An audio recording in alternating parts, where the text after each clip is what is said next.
como a biotecnologia pode ser utilizada para a produção de vacinas. Então, várias vacinas que nós conhecemos são produtos biotecnológicos.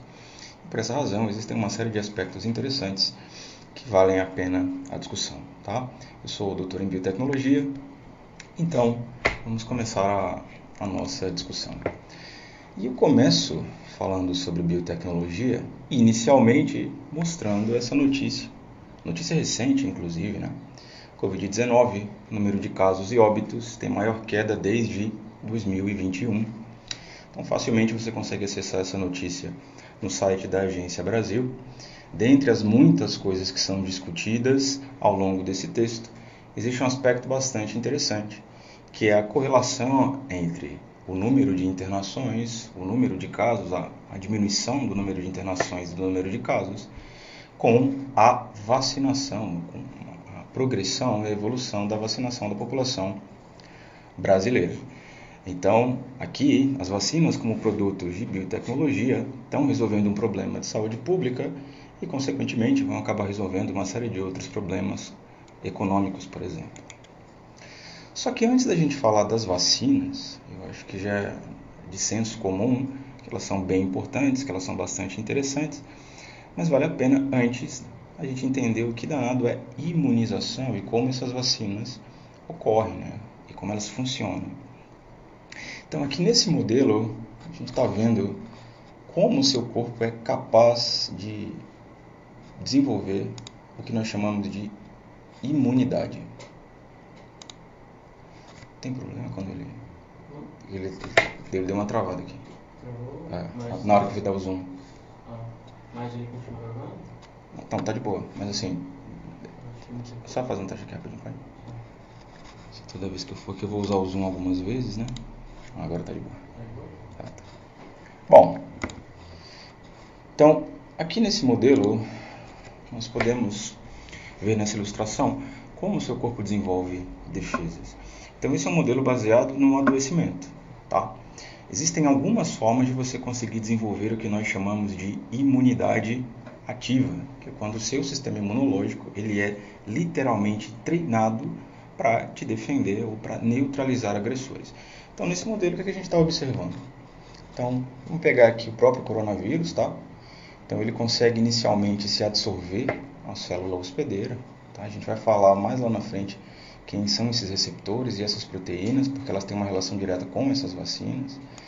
Então esse vírus ele invade o seu tecido, ele se multiplica e em algum momento componentes da nossa imunidade, ou seja, células da nossa imunidade, irão capturar essas partículas virais, irão capturar esses vírus. Aqui a gente está vendo o exemplo de um desses componentes da imunidade, que são as células dendríticas. Tá? Poderia ser um macrófago aqui também, mas mais comumente são células dendríticas, que são células especializadas em capturar agressores e posteriormente apresentar parte desses agressores para outras células da nossa imunidade. Então o que está acontecendo aqui? Essa partícula viral que foi anteriormente capturada, agora ela vai ser apresentada para um grupo de células conhecidos como células TCD4, linfócitos do tipo TCD4 ou linfócitos TCD4 auxiliares. O que eles fazem? São linfócitos reguladores. Essas células são importantíssimas para a ativação de vários outros mecanismos de resposta. Então veja, primeiro você foi invadido, depois esse agressor ele foi capturado.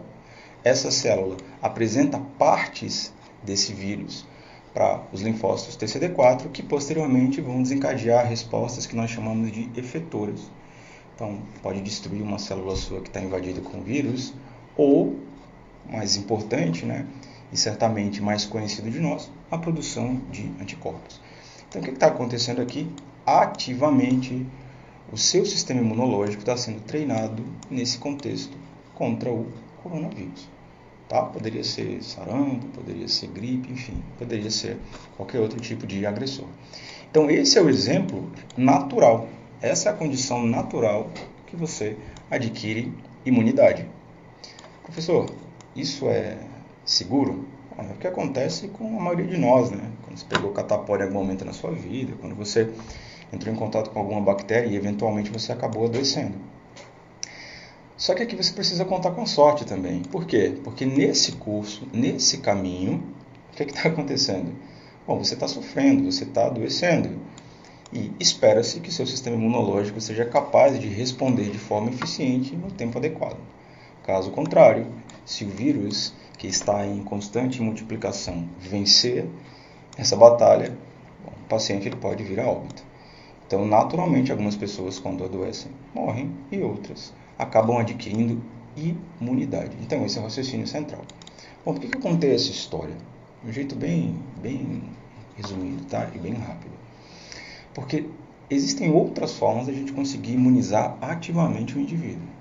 E o jeito mais eficiente de se fazer isso sem adoecer, sem brincar de roleta russa com a doença, é vacinação. Então, quando você está se vacinando, então, basicamente a gente está introduzindo no indivíduo, está introduzindo no ser humano partes de agressores, que podem ser bactérias, que podem ser fungos, ou que podem ser vírus. Tá bom? O objetivo, claro, aqui é treinar o seu sistema imunológico sem que você desenvolva a doença, porque isso é naturalmente mais seguro. Tá? Então, baseado nesse raciocínio central, agora a gente vai começar a discutir quais são as vacinas disponíveis hoje em dia, quais são as tecnologias utilizadas para a produção de vacinas. E aí, nesse momento, eu vou dividir essas tecnologias em dois grandes grupos. Tá? Então, um grupo, esse do lado esquerdo, tá? Que é conhecido como plataformas ou tecnologias clássicas, são as vacinas mais antigas, por assim dizer, né? Aquelas que certamente as pessoas estão mais acostumadas a ouvir falar. E aqui no lado direito, a gente vai discutir as vacinas de nova geração, especificamente as vacinas de vetor viral e as vacinas baseadas em RNAs. Então, pensando inicialmente nas vacinas de tecnologia clássica, né, ou as vacinas mais antigas, as primeiras vacinas que foram desenvolvidas, eu separei aqui 3 delas. Não existem só esses 3 tipos, mas eu separei esses 3 tipos para a gente discutir. Então, a primeira é uma vacina de vírus inativado, vírus completamente inativado. Por que ele está cinza aqui nessa imagem? Simples. Eu pego as partículas virais, eu seleciono essas partículas virais e mato-as. Então, eu inativo completamente. A partir daqui, então, eu produzo o biofármaco, eu produzo o material que vai ser injetado num paciente e, posteriormente, o sistema imunológico ele vai ter contato direto com essas partículas virais aqui. Professor, o vírus se multiplica dentro de mim? Não. Ele se replica dentro de mim? Jamais. O que acontece aqui é que você tem um número finito de vírions, ou de partículas virais em ti. Qual a grande vantagem disso? O vírus está morto. Muito improvavelmente você vai ter algum tipo de problema em consequência de uma multiplicação viral ou algo do tipo. Tá? Bom, aqui embaixo, nesse exemplo do meio, o que a gente está vendo? Perceba que a partícula viral está azulzinha, né? Por quê? Porque esse aqui é um exemplo de tecnologia conhecida como vírus atenuado. Então, em cima era inativado, aqui embaixo são vírus atenuados. Por que ele está atenuado, professor? Se for traduzir isso do jeito mais simples, significa dizer que o vírus consegue se multiplicar, mas ele perdeu a sua capacidade patogênica. Tá? Os micro-organismos eles possuem uma série de ferramentas que auxiliam eles a te invadir, a te causar prejuízo, que nós chamamos de fatores de virulência. Então, quando fungos, bactérias e vírus utilizam esses fatores de virulência, você eventualmente pode adoecer. Então, o que é feito aqui nesse contexto? Esses vírus eles ficam, entre aspas, mais fraquinhos, então eles perdem a capacidade patogênica, e existem algumas formas de se fazer isso. Bom, bastante utilizado também, maior vantagem é a de que você vai ter partículas virais se multiplicando em você, porém sem te causar doença, aumentando a chance de contato dessas partículas com o seu sistema imunológico e daqueles eventos que nós discutimos anteriormente. Tá? E também existem as vacinas conhecidas como vacinas de subunidade. Se eu for parar para comparar com os 2 exemplos que eu acabei de discutir, tanto vírus inativados completamente quanto os vírus atenuados, eu trabalho com a partícula viral inteira. Então pense que o vírion ele tem várias estruturas, tá? Núcleo capsídeo, alguns têm envelope, são várias estruturas. Aqui não. Nessa vacina de subunidade eu estou colocando um pedacinho. Estou colocando uma partezinha do vírus. Geralmente aquela partezinha que ele utiliza para te causar doença ou para te invadir. Tá? Então, nesse contexto, o seu sistema imunológico ele vai ser eficiente e vai gerar respostas específicas contra uma pequena parte do vírus. Tá? Então, inclusive, eu consigo prever contra qual antígeno, né, contra qual partícula vai haver essa resposta. Coisa que fica um pouco mais difícil da gente fazer a previsão em relação aos vírus quando eles estão completos. Então, existem algumas vacinas hoje em dia que são baseadas nessas plataformas. Tá? Aqui no caso das vacinas de subunidade, existem algumas variantes conhecidas como vacinas de toxoide, ou seja, toxina inativada, como acontece com a vacina da difteria ou com a vacina do tétano, por exemplo, mas a grande maioria das vacinas conhecidas como clássicas, elas são baseadas em uma dessas plataformas, em um desses métodos, ou utiliza vírus morto, ou utiliza vírus inativado, ou utiliza parte de um componente viral para treinar o seu sistema imunológico. Tá? Só que a grande discussão em relação às vacinas atualmente, e que foram discussões, inclusive, que geraram muitas polêmicas e mentiras do ponto de vista acadêmico-científico, tem a ver com essas duas vacinas aqui, tá? As vacinas de vetor viral e as vacinas baseadas em moléculas de RNA. Então, essas duas vacinas, elas têm uma tecnologia completamente diferente. Por quê? Porque na vacina de vetor viral, por exemplo, eu utilizo um vírus que vai funcionar como se fosse um carteiro, como se fosse um sistema de entrega, literalmente. Daí vem o nome, vetor. Tá? Entregar o que, professor? Bom, vai entregar material genético, e esse material genético vai ser utilizado para produzir proteínas e, posteriormente, treinar o seu sistema imunológico. Pensando no contexto de Covid, tá? Do SARS-CoV-2, que é o vírus que causa a Covid-19, o que é que tem aqui dentro? Dentro tem alguma região, algum material genético, algum gene de interesse específico do corona, tá bom? Do SARS-CoV-2. E fora? Bom, fora eu tenho uma partícula viral que não tem nada a ver com coronavírus. Geralmente se utiliza o adenovírus. Então olha só como o raciocínio é um pouquinho mais complexo, né? Por quê? Porque eu tenho um vírus que não tem nada a ver com corona. Ele está servindo só de carteiro, só de sistema de entrega, porque dentro dele existe material genético, aí sim, do vírus que me interessa, que nesse caso é o SARS-CoV-2. Quando eu paro para pensar nas vacinas de RNA, o raciocínio ele é um pouquinho mais simples. Por quê? Porque aqui, ao invés de estar baseado em DNA, aqui no caso das vacinas de RNA, eu tenho uma molécula de fita simples. Então eu tenho uma molécula de RNA, literalmente, que codifica o quê, professor? Bom, que codifica alguma informação que você quer treinar o seu sistema imunológico. Nesse caso, esse RNA contém informações do coronavírus. Perfeito? Então, enquanto nas vacinas de vetor viral existe DNA, que de fato vai ser introduzido nas suas células, a gente vai discutir isso em maiores detalhes daqui a pouco. No caso das vacinas de RNA, o que é introduzido em você é o RNA do coronavírus. Bom? E aqui fora, professor, eu não estou conseguindo observar nenhum vetor viral. Gostei dessa história de vetor viral servindo de carteira. Quem é que envolve essa partícula de RNA mensageiro? Aqui é uma estrutura gordurosa que nós chamamos de lipossomo, tá bom? Então eu não posso simplesmente pegar esse RNA mensageiro, deixar ele nu e então injetar no paciente. Por várias razões, esse RNA pode ser destruído, enfim, por vários componentes das nossas células e muitas vezes até por componentes ambientais mesmo. Então esse RNA mensageiro, ele precisa ser envolto em algum tipo de cápsula biológica, que nesse contexto, na grande maioria das vezes, é uma membrana muito similar à membrana plasmática, inclusive, conhecida como lipossomo. Só que aqui em cima, você está mostrando para mim, né, está aqui nesse esquema, uma vacina de DNA. Qual é a diferença dessa para as de vetor viral e para as de RNA? Bom, o que eu tenho aqui é um plasmídio recombinante, tá? Baseado em tecnologia de DNA recombinante, onde eu injeto diretamente no paciente. Por que a gente não vai discutir esse modelo? Simples, porque ele ainda é pouco imunogênico. Tanto que se você resolver procurar no seu dia a dia informações de notícias simples mesmo, tá? Não de notícia especializada, revista especializada não, você vai ver que as vacinas são baseadas ou em vetor viral ou em RNA mensageiro.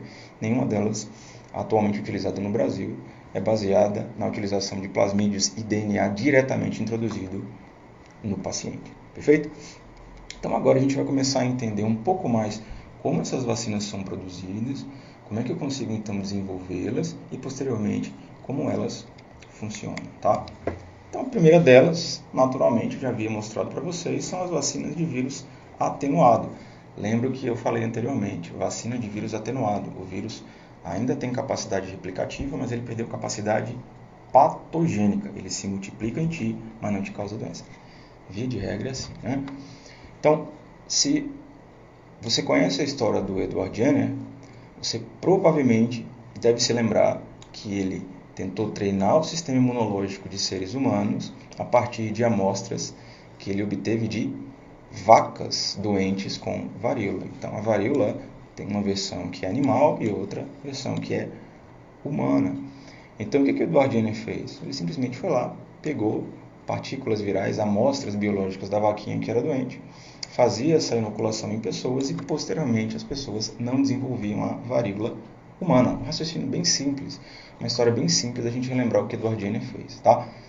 Então, significa dizer que as partículas virais que eram produzidas na vaquinha, elas treinavam o sistema imunológico nos seres humanos e esse treinamento ele servia para que você ficasse protegido contra a varíola humana. Se eu for parar para pensar em relação às vacinas de vírus atenuado, o que acontece? A gente utiliza uma série de métodos e técnicas para inativar os mecanismos de virulência desse vírus. Professor, como é que a gente faz isso de um jeito muito simples? Multiplica essa partícula viral num hospedeiro que não é o definitivo. Nesse caso, se o hospedeiro definitivo é o humano, se o vírus é capaz de causar doenças em humanos, a gente vai multiplicar esse cara em ovos, em células, em outros tipos de célula. Justamente por isso você já deve ter visto em algum momento algumas vacinas que são discutidas e com informações em relação à alergia ao ovo, né? Cuidado, alérgicos ao ovo, alérgicos à albumina, devem evitar esse tipo de vacina. Por que isso acontece? Simples, porque muito provavelmente essa vacina que você vai utilizar é uma vacina de vírus atenuado, perdeu capacidade patogênica, mas para isso o vírus foi multiplicado várias vezes no ovo, tá? Em ovos, ou poderia ser em cultivo de células, perfeito? Então o raciocínio é esse, multiplicar vírus num hospedeiro, num tipo de célula que não é o hospedeiro final. No caso, se a doença causa em humanos, se o vírus causa doença em humanos, naturalmente a gente vai fazer essa multiplicação em outros tipos de hospedeiro, tá?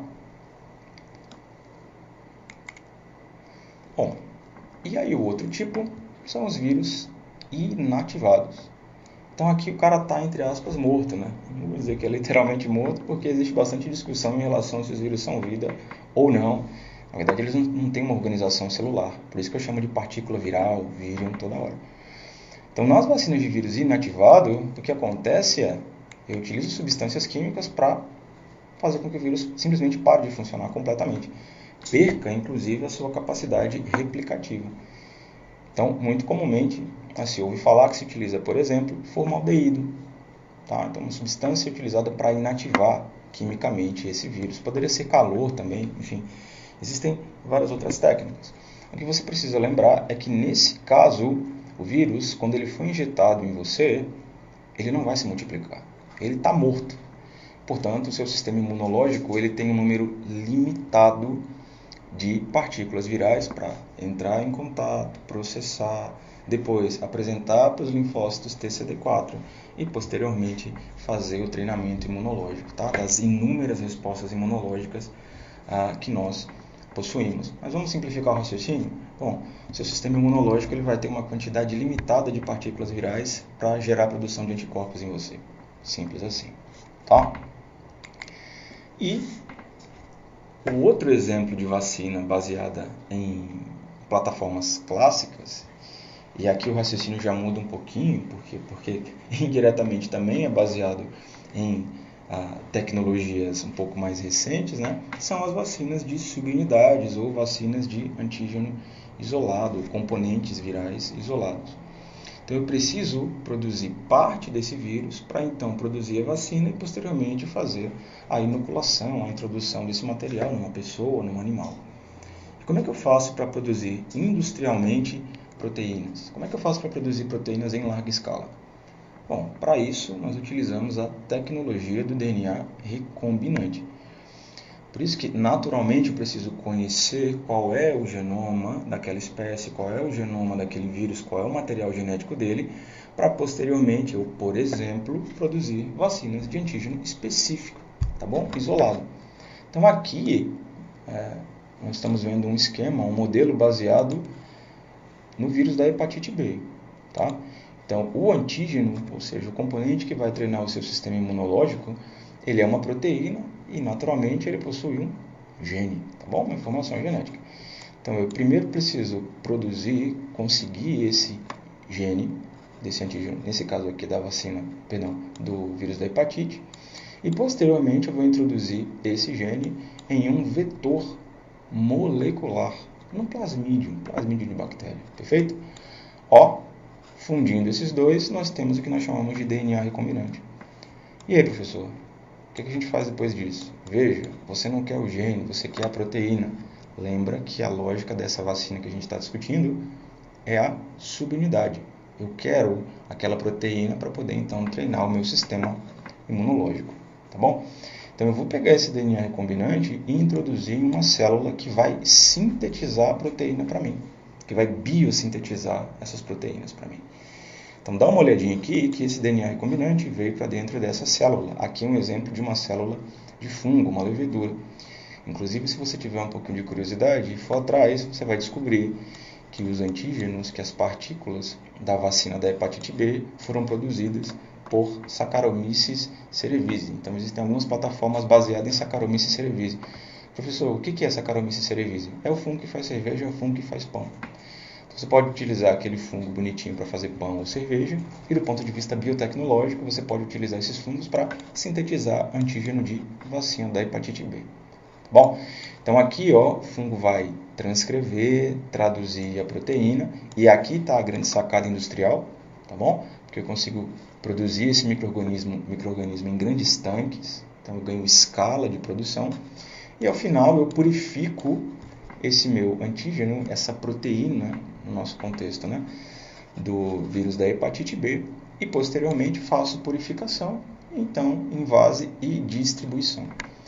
Vejam, aqui a gente está discutindo só como essas vacinas são produzidas, tá? Em nenhum momento eu estou falando sobre se ela testa, se é eficiente, se passou por ensaios de fase 1, de fase 2, não, a gente está discutindo em linhas gerais como elas são produzidas.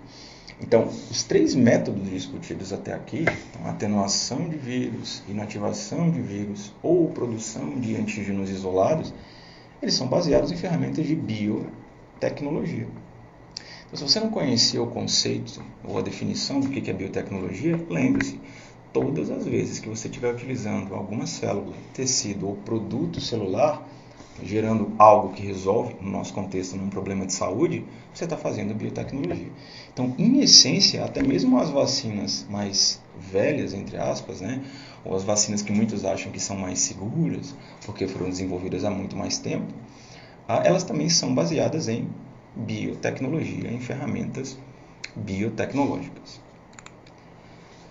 Só que aí, agora a gente precisa discutir como as atuais vacinas, ou as vacinas de nova geração, as vacinas que ficaram famosas nos noticiários, para o bem e para o mal, infelizmente, como é que elas foram produzidas, como é que elas funcionam e qual é o princípio de todas elas. Lá atrás, eu mencionei superficialmente como elas funcionavam. E agora, eu vou mostrar para vocês com um pouco mais de detalhe o que é uma vacina de vetor viral, como é que ela treina o sistema imunológico e o que é uma vacina de RNA mensageiro e como ela treina o seu sistema imunológico. Então se prepare que agora a gente vai precisar de uma série de conceitos. Eu vou relembrar com vocês uma série de conceitos lá da genética, lá da biologia molecular, lá da imunologia, mas vai ficar bastante fácil de se entender tudo que iremos discutir. Então, inicialmente eu vou falar das vacinas de vetor viral. Então, lembra, vacina de vetor viral tem um vírus que vai funcionar, entre aspas, como um carteiro que vai entregar material genético de interesse na célula hospedeira, na minha e nas suas células. Você que tomou a vacina AstraZeneca, a vacina de Oxford, ou você que tomou a vacina da Johnson & Johnson, você utilizou uma vacina baseada nesse tipo de tecnologia que eu vou mostrar aqui. Então, o que eu estou observando nessa imagem? Eu estou observando o vetor viral.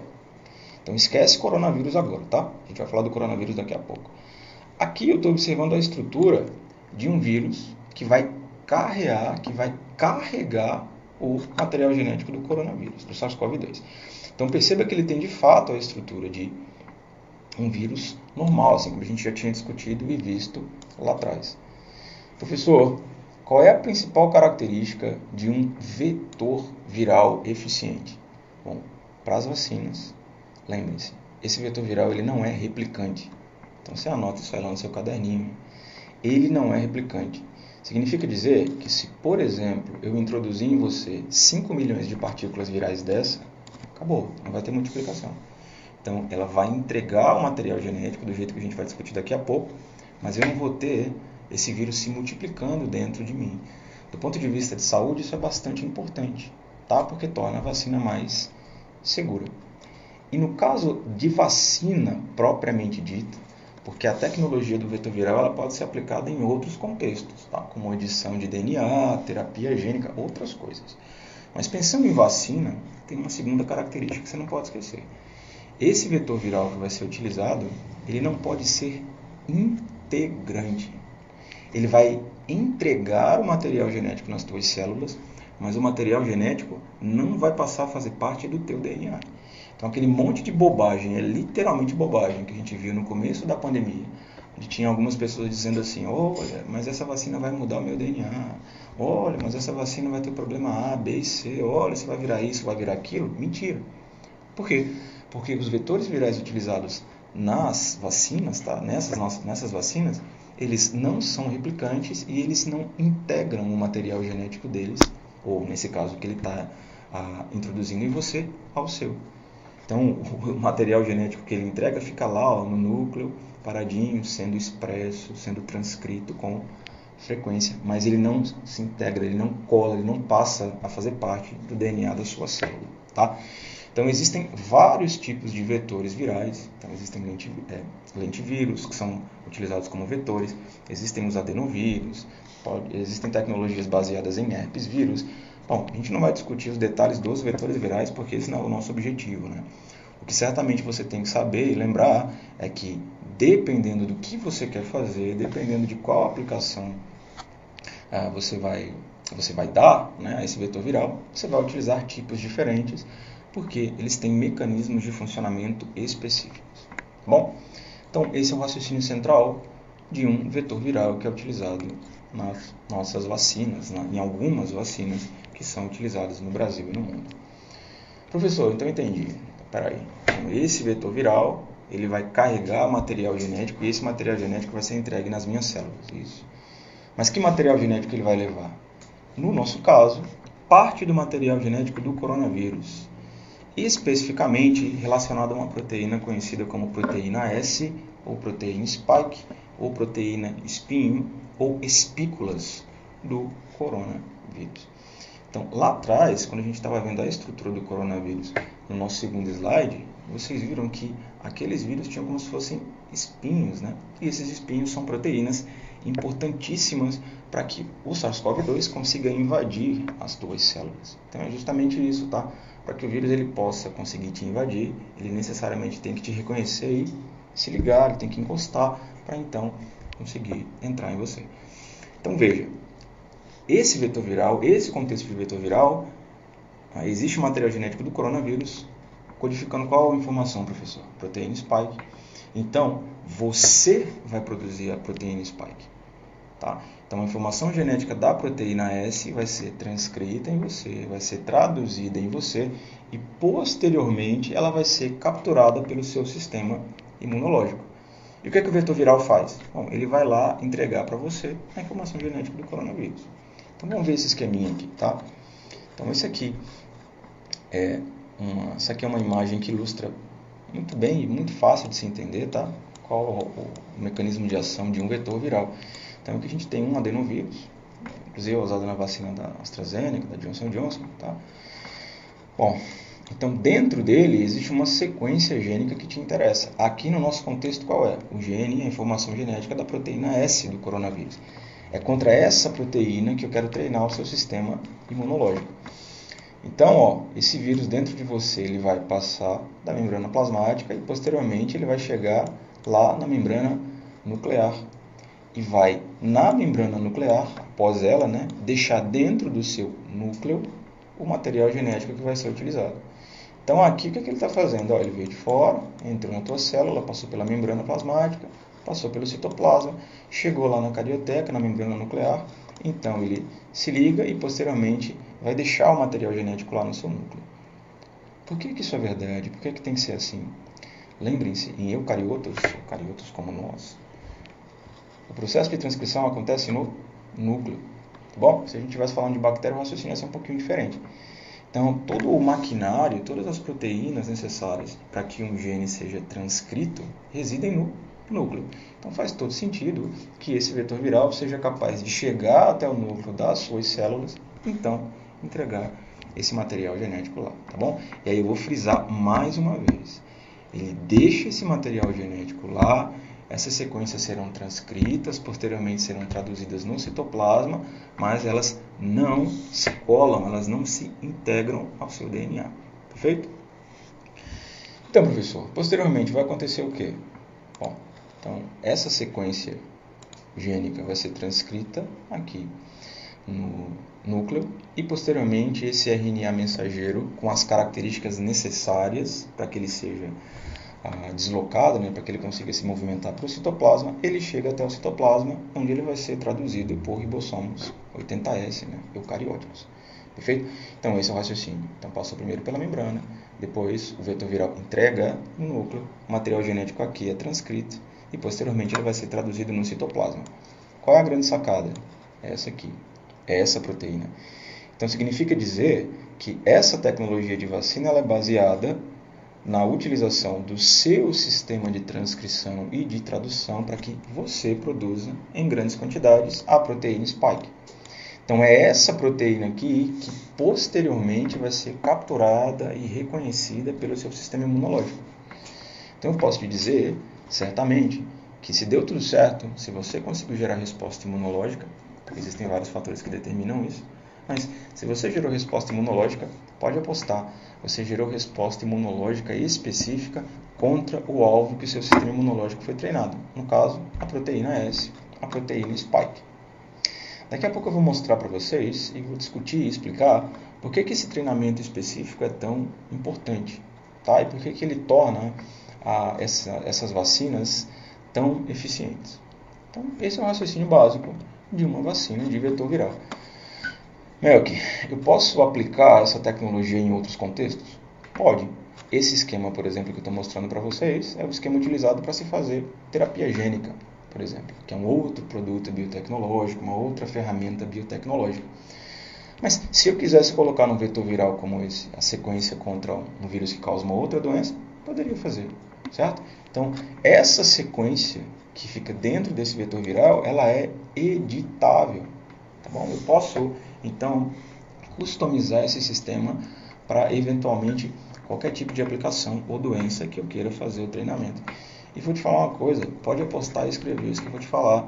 Certamente, depois da pandemia, muitas vacinas contra outras doenças que vão te prevenir contra outras doenças serão baseadas ou em vetores virais ou em tecnologia de RNA mensageiro, tá?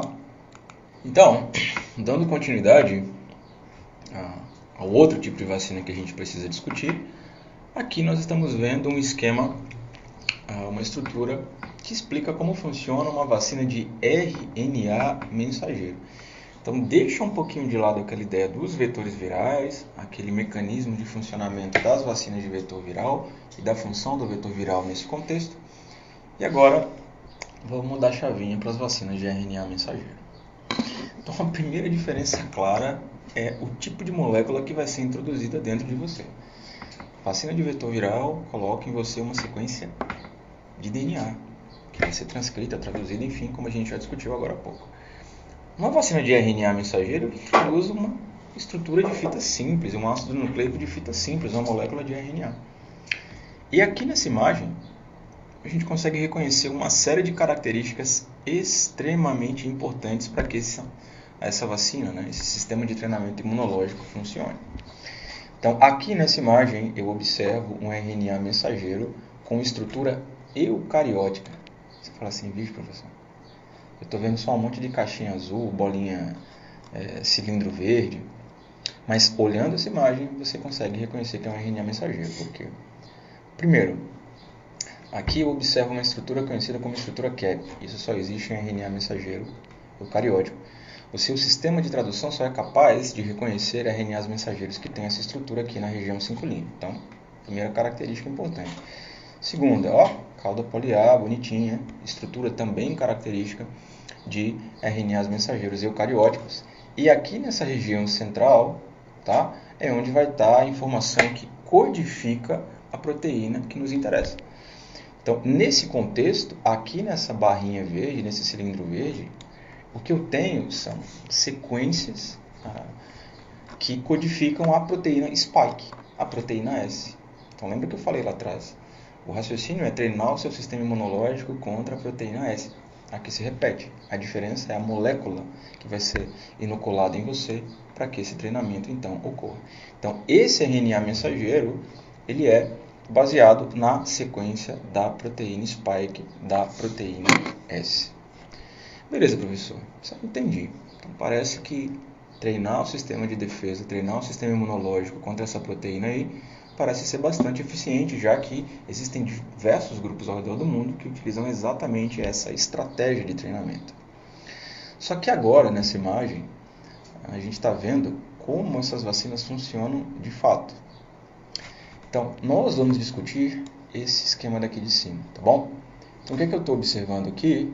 Eu estou enxergando a molécula de RNA mensageiro que está carregando, que contém, a informação para a proteína spike, mas perceba que ela está envolta numa estrutura que me lembra muito a membrana plasmática. E de fato é, tá? Então o que eu chamei de lipossoma lá atrás é essa estrutura que você está observando aqui.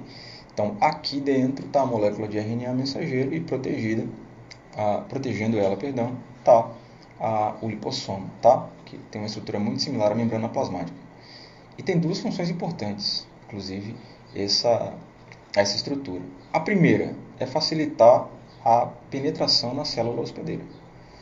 De novo, esse RNA mensageiro vai ter que dar origem a proteínas, a proteína spike. Então esse cara tem que entrar na tua célula.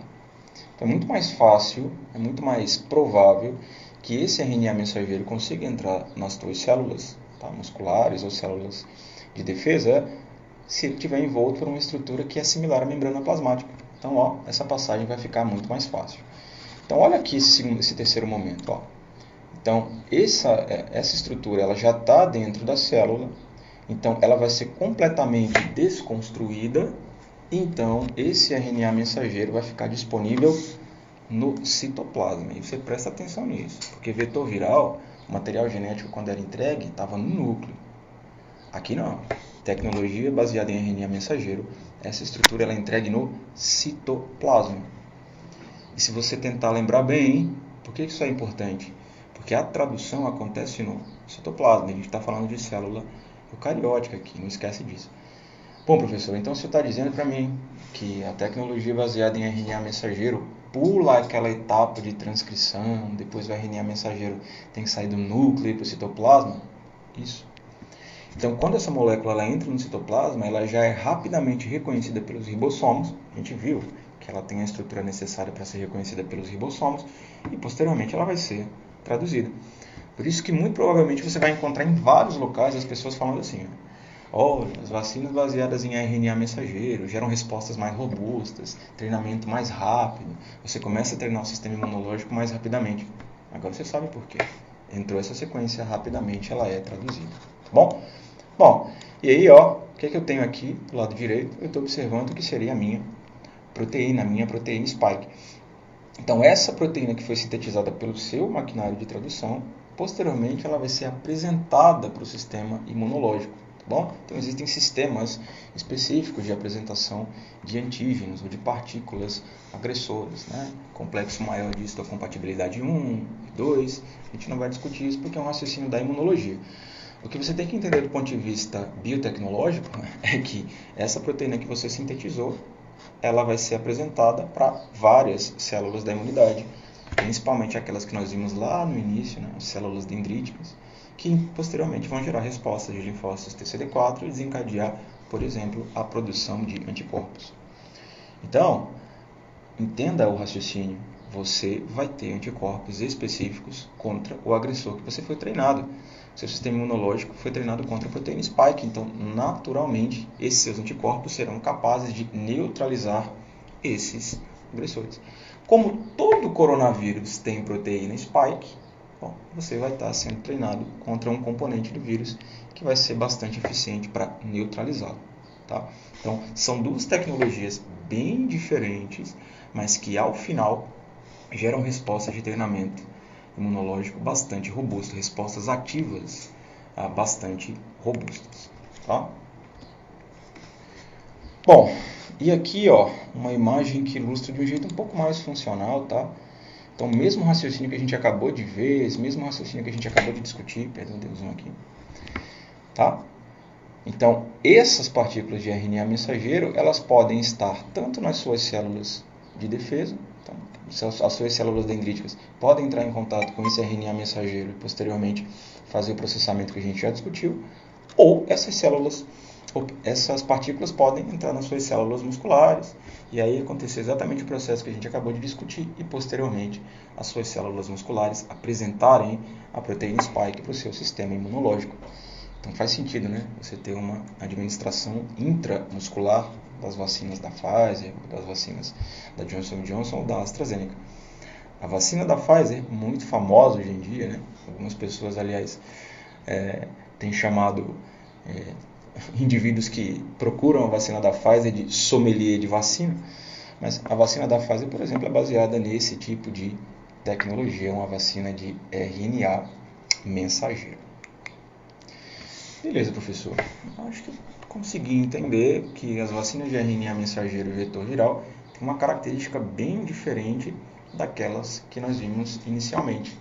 Não o raciocínio do treinamento imunológico, mas o raciocínio de como os antígenos, de como as partes do vírus são produzidas para então acontecer posteriormente o treinamento imunológico.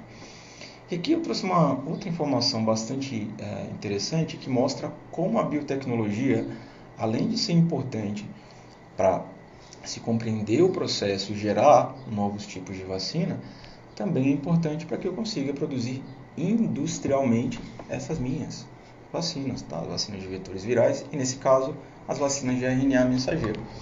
Então, se você se lembrar, lá atrás, quando eu estava discutindo, mostrando para vocês as vacinas baseadas em antígeno isolado, eu falei assim, eu preciso produzir em larga escala proteína lá do vírus da hepatite B. Como é que eu faço? Tecnologia do DNA recombinante.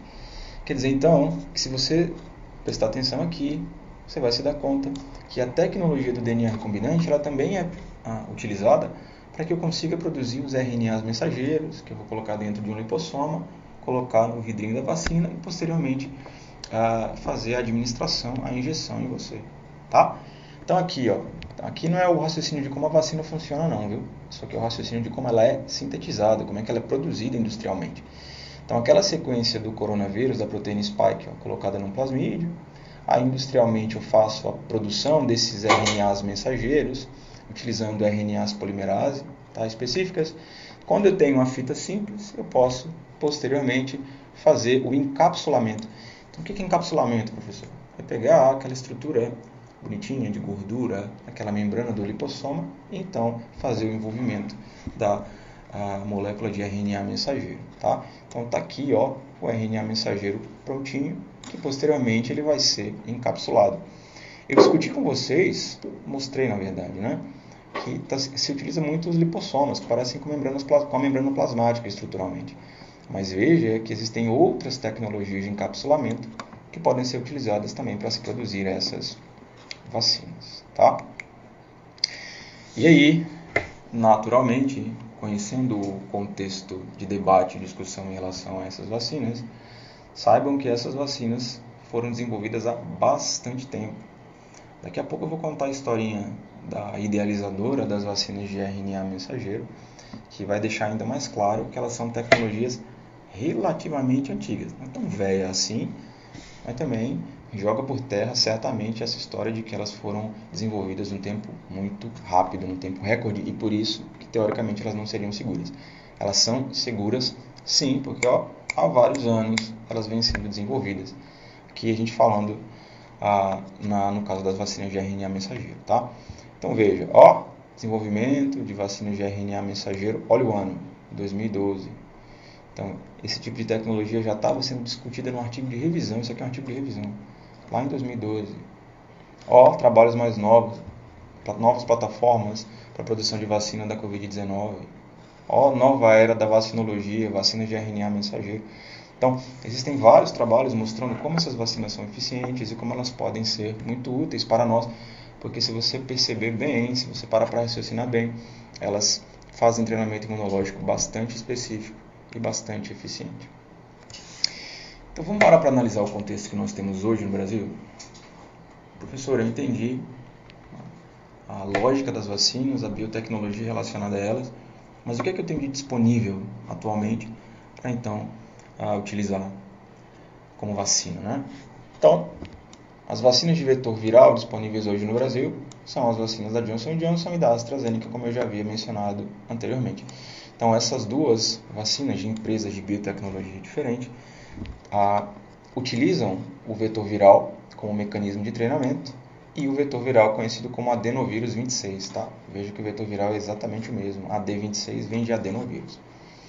A Coronavac, que é uma outra possibilidade para a imunização das pessoas, mas a Coronavac ela é baseada em vírus inativado, então não tem nada a ver com as vacinas que a gente acabou de discutir, né, com essas novas tecnologias que a gente acabou de discutir. Então, a cepa é a CZ02, tá? Se você for lá no site do Butantan agora, dar uma lidinha, tentar saber como é que eles produzem, onde ficam e tudo mais, você vai ver essas informações bonitinhas lá. E a vacina baseada em RNA mensageiro, que é a vacina da Pfizer. Nos Estados Unidos existe uma outra possibilidade, que é a vacina da Moderna, né? Vocês devem ter ouvido falar disso também em algum momento. Mas no Brasil, a vacina da Pfizer atualmente muito mais amplamente utilizada, né? Graças à disponibilidade um pouco tardia, mas agora disponível, sim, são baseadas na tecnologia de RNA mensageiro. Então agora você pode naturalmente discutir com qualquer pessoa ou conversar com ela sobre qual o princípio geral, biotecnológico, genético, microbiológico dessas vacinas. Elas treinam o sistema imunológico, sim, mas fazem isso por mecanismos completamente diferentes.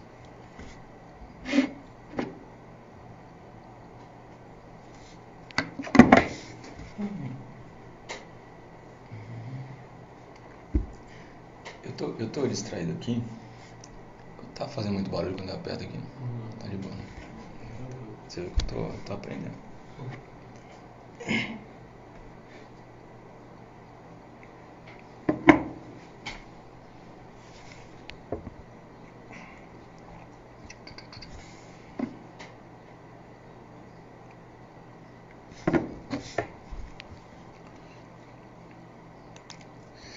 Bom, então, como forma de ilustrar como essas vacinas são seguras, como essas vacinas são muito importantes para resolver um grave problema de saúde pública que temos hoje, eu vou mostrar para vocês o contexto histórico da produção das vacinas de RNA mensageiro, das vacinas baseadas na tecnologia de RNA mensageiro, tá?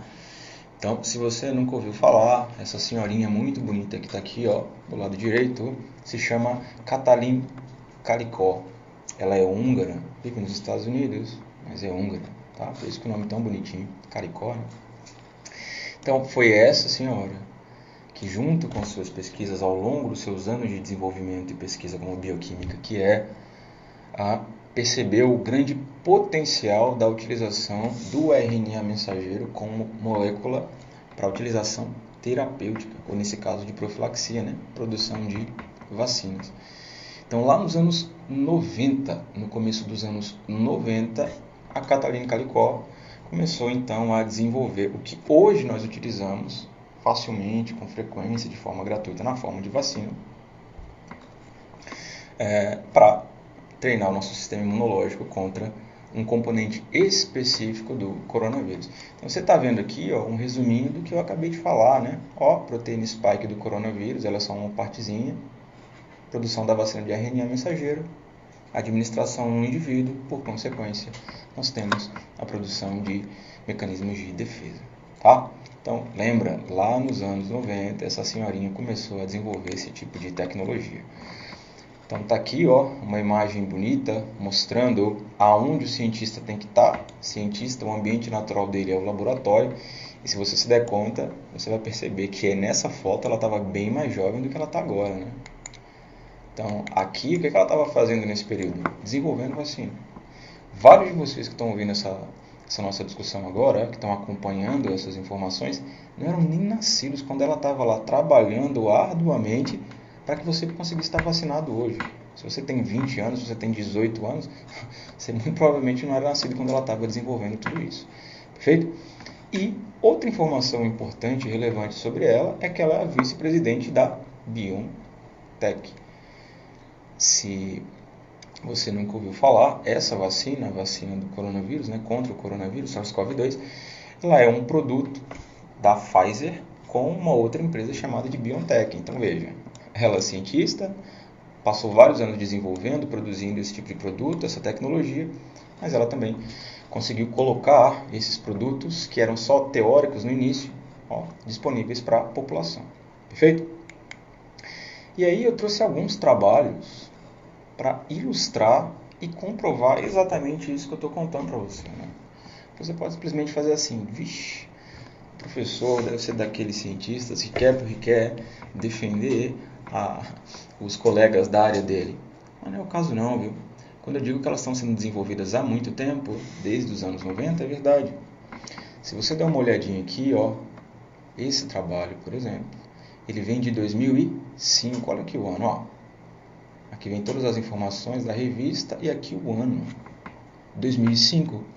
Em 2005, a vacina já estava sendo adaptada. Todos os problemas relacionados a ela, e eles de fato existiam, eles estavam sendo corrigidos, ajustados, perfeito? Então, hoje elas são extremamente seguras, porque há muitos anos, algumas décadas, esse tipo de tecnologia foi desenvolvida, foi aprimorada para que hoje você conseguisse utilizar esse tipo de tecnologia. E um problema clássico das vacinas de RNA mensageiro anos atrás é que, de fato, ela gerava respostas inflamatórias muito intensas, né, reações alérgicas. Então, a Katalin Karikó, com seus colegas, entendeu porque que essas vacinas lá atrás elas tinham alguns efeitos colaterais e conseguiu corrigir. Tá bom? Vale a pena posteriormente também, se você quiser, ir atrás desses textos aqui e se aprofundar um pouco mais sobre esse assunto também. Então, prova mais do que cabal, ilustrando para ti que essa tecnologia vem sendo desenvolvida há bastante tempo. Então, eu trouxe também uma outra imagem que ilustra qual é a informação que existe lá na vacina de RNA mensageiro. Lembra que eu mencionei assim, tem esse RNA mensageiro, carrega, codifica a proteína spike, né? Carrega informações para a tradução da proteína spike.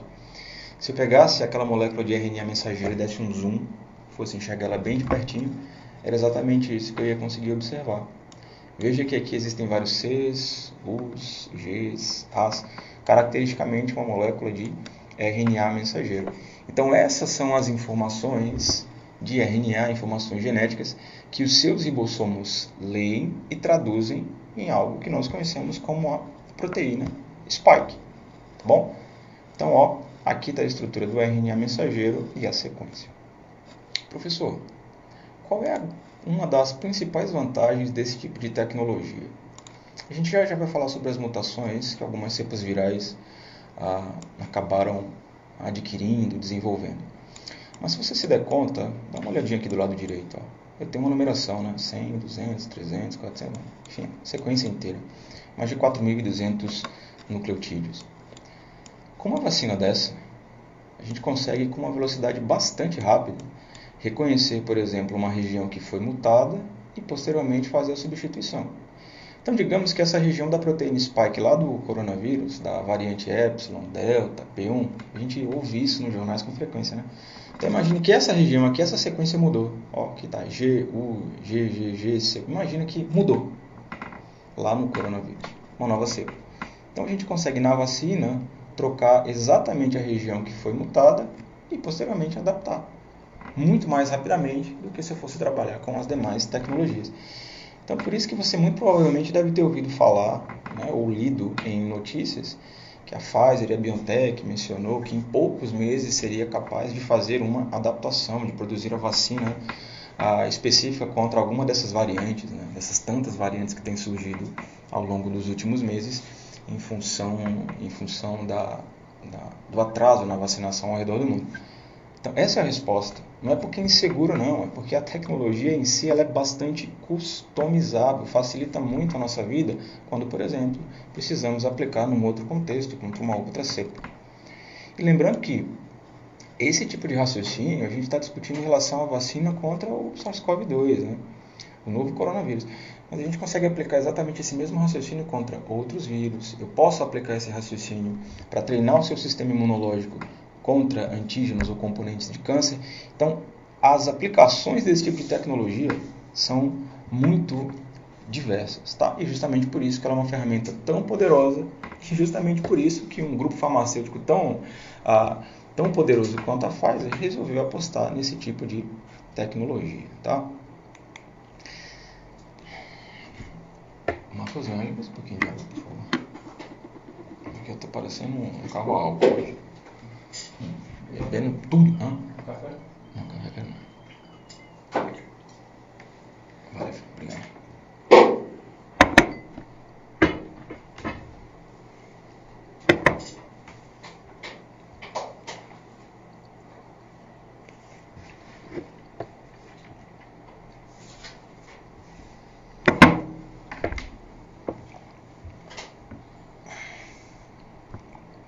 Tá dando pra acompanhar direitinho, hein?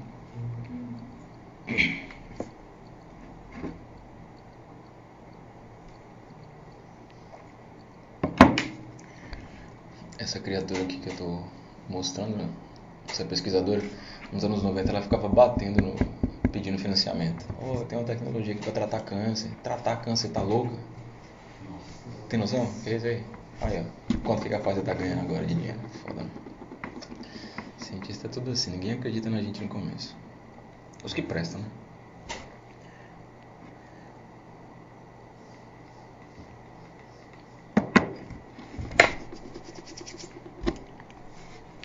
Bom, então agora que a gente já tem uma ideia melhor de como essas vacinas de nova tecnologia, de nova geração, funcionam, eu vou mostrar para vocês aspectos relacionados a duas novas variantes que ganharam os noticiários e a preocupação da comunidade científica ao longo dos últimos meses, né? Nos últimos meses, duas variantes em específico, a variante Delta e a variante Epsilon, que surgiu lá nos Estados Unidos, têm atraído a atenção dos noticiários e também da comunidade científica. Então a gente vai entender o que são essas variantes e quais são os problemas que elas podem causar, quais são as dificuldades que elas podem causar em relação à utilização das vacinas. Então vejam só, antes de eu falar de todas essas variantes, eu inicialmente preciso que você entenda o que de fato é a proteína S, o que danado é a proteína spike. Essa proteína ela é fundamental para que o vírus consiga invadir você. Ponto. Não à toa, quando você lava a sua mão, quando você usa álcool em gel, você destrói a estrutura, o envelope do vírus, onde essas proteínas se encontram. Por consequência, o vírus perde a capacidade de te invadir, você inativa ele, você dificulta a capacidade dele em invadir você. Então, essa estrutura bonitinha que vocês estão vendo é a proteína spike. Então, isso é uma estrutura tridimensional da proteína S. Perfeito? Então, o coronavírus, sem isso aqui, não consegue invadir você. Muito dificilmente ele vai conseguir invadir você. Porém, quando mutações, ou seja, quando modificações na informação genética original do vírus e posteriormente na proteína ocorrem, bom, essas mutações na proteína S podem ser eventualmente problemáticas. Por quê? Porque elas vão alterar a forma como o vírus consegue ou não te invadir. Se você parar para lembrar, nós treinamos o sistema imunológico exatamente contra essa proteína. O que significa dizer que mudanças nela podem dificultar a ação do sistema imunológico lá no futuro. Então, quando você em algum momento ouve alguém mencionar assim, olha, tal variante, ela pode driblar o sistema imunológico, tal variante, ela pode fazer com que os nossos anticorpos sejam inefetivos. Bom, o que a pessoa está querendo dizer, do ponto de vista genético, molecular e imunológico, é o seguinte, você teve o seu sistema imunológico treinado contra uma versão da proteína spike. Portanto, os seus anticorpos são capazes de se ligar e neutralizar a essa versão que você foi treinado.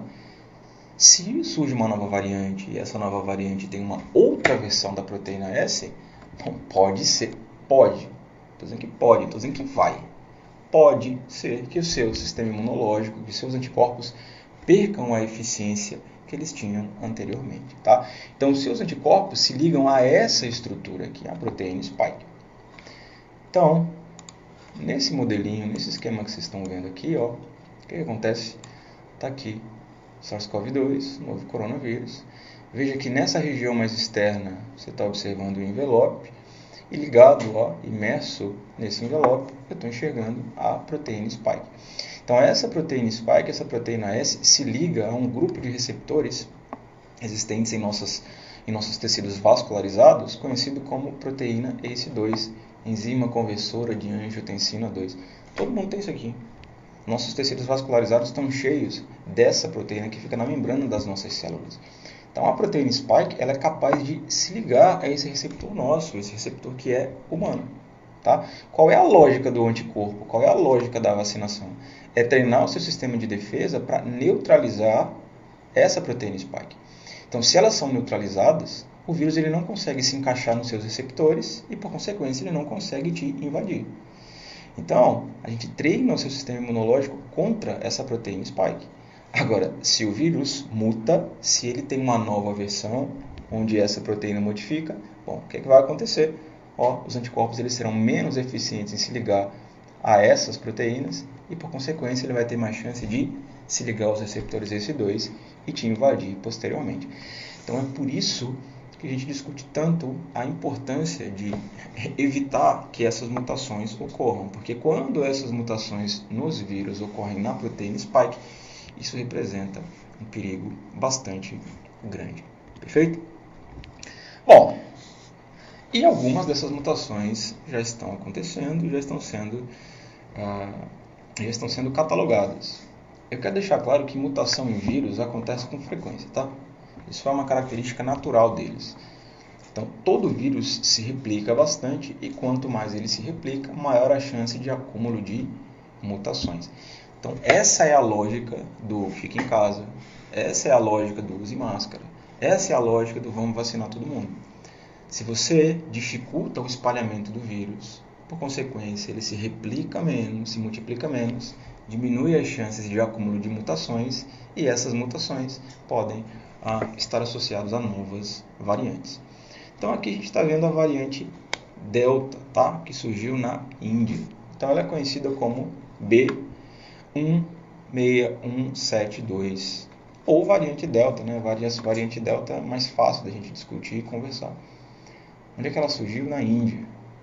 Olha só o que eu acabei de mencionar. Quanto mais um vírus se multiplica, maior a chance dele acumular mutações. Perfeito? Se a gente for parar para observar, a variante Delta e a variante Epsilon surgiram em locais onde existia um certo negacionismo da doença. A Índia, no início, achava que era bobagem. Por consequência, multiplica o vírus, nova variante. Tá? Então, ela é uma variante preocupante para a Organização Mundial da Saúde. Tá? E algumas mutações aconteceram. Então, aconteceram mutações numa região da proteína spike conhecida como região N-terminal e também aconteceram mutações em uma região da proteína spike conhecida como região de ligação ao receptor ACE2. Olha o que eu tinha acabado de mencionar. Se existe esse tipo de mutação, principalmente numa região de ligação, e por conta disso o vírus consegue escapar do sistema imunológico, a chance de você adoecer acaba aumentando. Tá? Então essas numerações que vocês estão vendo aqui, elas representam a posição lá na sequência de material genético do coronavírus, onde houve essa mutação. Perfeito? Então, aqui é a posição, e aqui do lado esquerdo e do lado direito, a gente tem as letras que representam o aminoácido modificado. Então, modificações genéticas, quando acontecem em regiões de proteína, região codificante, elas alteram a versão final dessa minha proteína. O que é que você tem que lembrar aqui? Bom, que existem algumas mutações que aconteceram na variante Delta. Qual é a consequência final disso? Bom, essas mutações tornaram a primeira dose basicamente sem efetividade. Então, quando você toma a primeira dose de uma vacina, naturalmente você tem uma parte de resposta, né? Você tem uma resposta imunológica parcial. Então, o que os trabalhos têm mostrado em relação à variante Delta é que essas mutações que ocorreram em regiões específicas da proteína Spike ajuda o vírus a fugir dos seus anticorpos. E aí, para você estar protegido contra ela, você obrigatoriamente tem que ter tomado as 2 doses. Mesmo que ainda assim, mesmo com as 2 doses, você ainda se observa, uma diminuição na efetividade dessas vacinas, tá? E para você não dizer que eu estou inventando isso, você achar que eu estou tentando vender o peixe das vacinas, está aqui, tá bom? Sensibilidade reduzida contra o SARS-CoV-2 da variante Delta. Então, os anticorpos perdem ou diminuem a capacidade de neutralização em relação à variante Delta. Você fala assim, professor, mesmo se eu tiver tomado a vacina da Pfizer, da AstraZeneca, sim, perfeito? Isso é um problema. Então quer dizer que se eu adoecer agora eu vou ter um quadro grave? Não. A gente não está discutindo aqui se a doença se tornou mais ou menos grave. Se essa coronavirose, a Covid-19, se tornou mais ou menos grave em função da variante Delta. Não, a gente não está falando disso. A gente está falando que essas variantes diminuem a eficiência das vacinas, tá? Então aqui, só para ilustrar muito rapidamente, nesse texto, nesse artigo, existem algumas regiões da proteína que estão modificadas. Então, aquela região que eu falei, que se liga aos receptores, tá? Então, a gente consegue fazer uma série de análises e entender como fica a versão final da proteína Spike de uma variante como essa que a gente está discutindo, certo? Bom, e a outra variante de preocupação é a variante Epsilon, que surgiu lá na Califórnia, surgiu lá nos Estados Unidos. Tá? Perceba que existem também algumas mutações nas mesmas regiões que eu já havia mencionado anteriormente. Tá?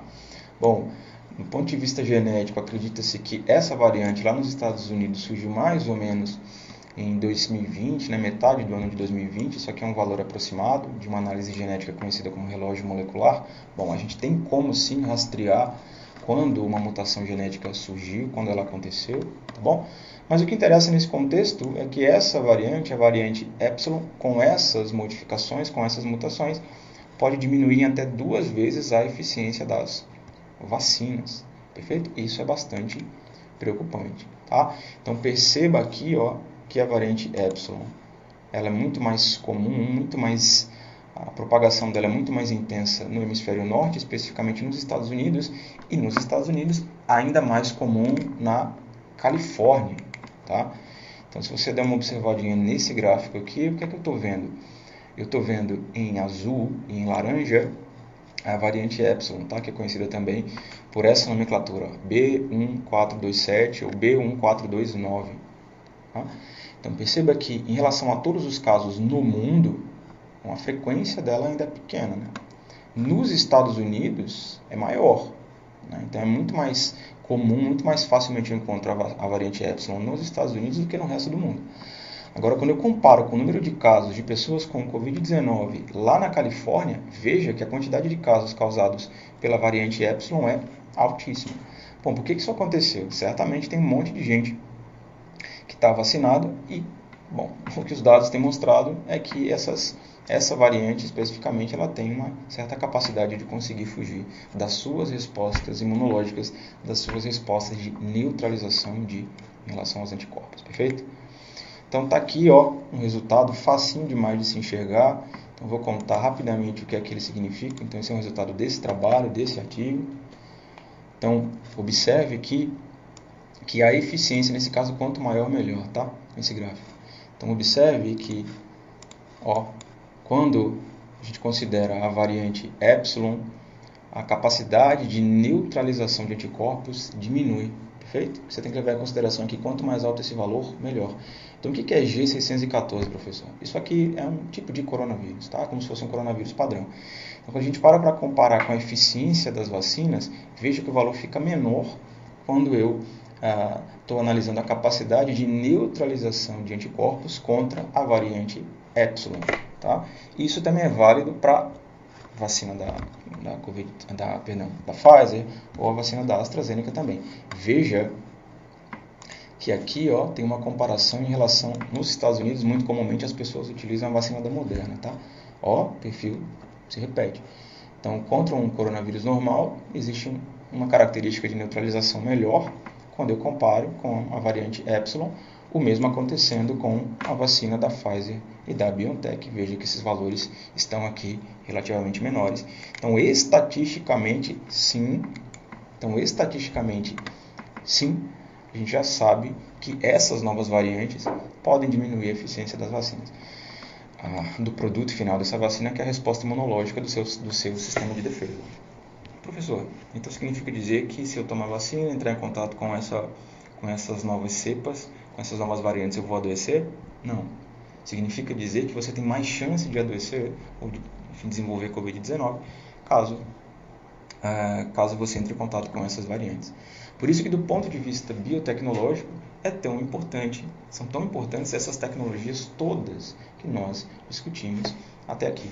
Então, a biotecnologia, ela nos permite gerar produtos que evitam problemas como esse que a gente está falando e discutindo até esse momento, certo? Então, eu espero que vocês tenham tido um gostinho do que é a biotecnologia e como ela pode ser muito útil para casos de saúde pública, problemas de saúde pública como esse, e certamente ao longo das disciplinas e das aulas, vários tópicos interessantes sobre biotecnologia serão